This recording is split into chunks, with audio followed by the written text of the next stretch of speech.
We have not suffered this much in Thanksgiving since the Great Depression of the 1930s. I've never had Thanksgiving like this in my life. 39 million Americans are currently not eating enough. More than 70 million unemployment benefits have been filed so far this calendar year. And people queue for hours at food banks across the country for just one Thanksgiving. If you and your family have plenty of turkeys to eat, you should be very grateful because many Americans can't even eat Thanksgiving dinner these days.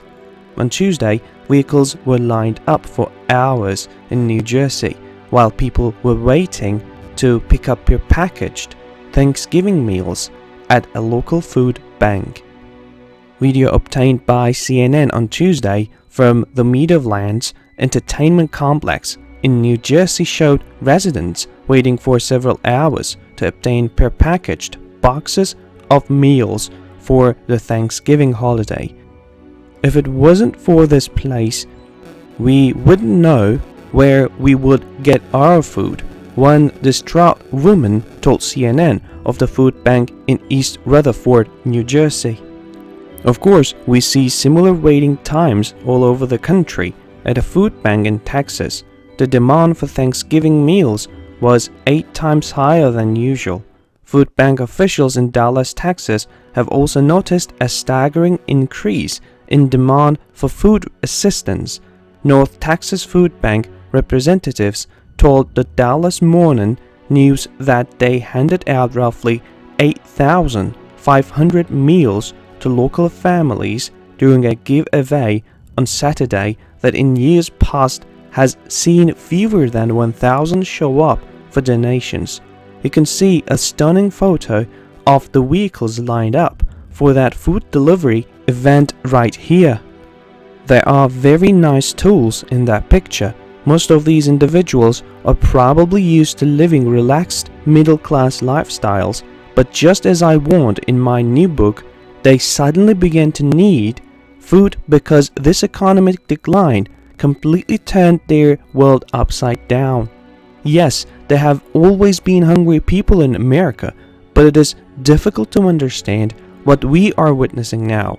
About 12% of all Americans did not have enough food to eat between October 28th and November 9th, according to the US Census Bureau. As the coronavirus pandemic continues to surge, more Americans are reporting going hungry, Washington Post analysis found.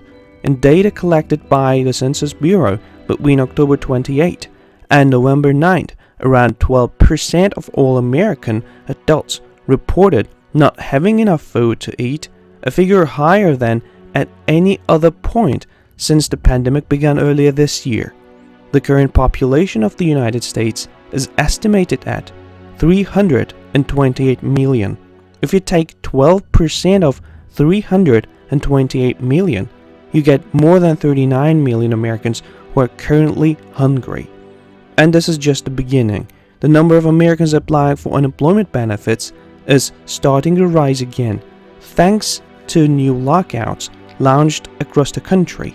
The number of Americans applying for unemployment benefits rose last week to 778,000, evidence that the US economy and job market remain under strain as coronavirus cases surge and colder weather heighten risks.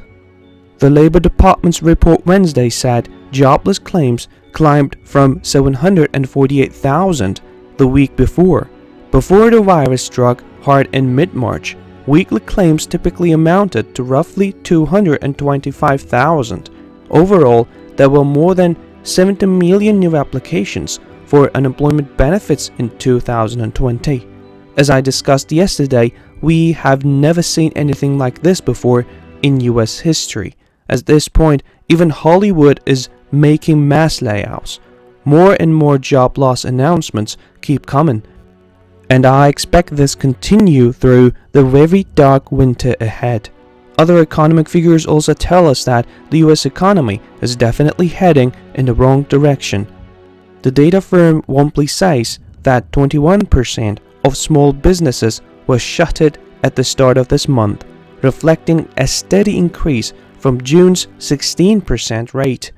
Consumer spending at local businesses is down 27% this month from a year ago, marking a deterioration from a 20% year-over-year drop in October, Wompley found. If you think anyone could swing a magic wand and fix this mess, you're just dreaming. There are millions of Americans already pushed to breaking point of this pandemic. One of them is a 38 years old Californian named Andrew Lee. I've exhausted all my life unemployment benefits. I've had to resort to food stamps and California's Medicaid program for the first time in my life.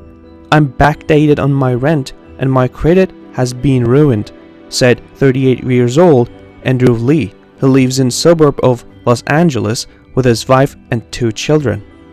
Lee lost his job as a business development director several months before the pandemic.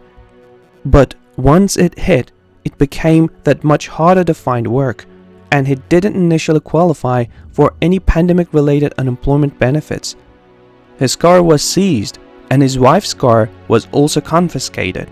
So how are they supposed to get a job, even if they get a job? Lee is just like many other hurtful Americans. First, he went over all his savings, and then he started trusting credit cards. Now that unemployment benefits are exhausted, her options are out, and her family is just 1 or 2 steps away from being homeless. In the coming months, tens of millions of people will find themselves faced with similar scenarios.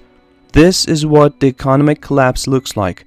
The United States has not faced anything like this since the Great Depression of the 1930s, and what we have gone through so far is just the beginning.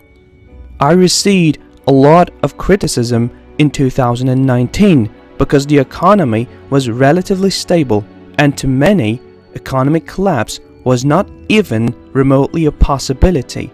But now there has officially been an economic collapse, and everything I have warned is starting to happen one after the other. The perfect storm is upon us, and most Americans still do not understand the horror that lies ahead. Most of the idea, comment, information, and criticism containing in these videos have been created by Daily News Report. Before making any important investment decision, use the information contained in these videos as a starting point for conducting your own research. If you make any investment or legal decision, it is advised to consult an expert before making this decision.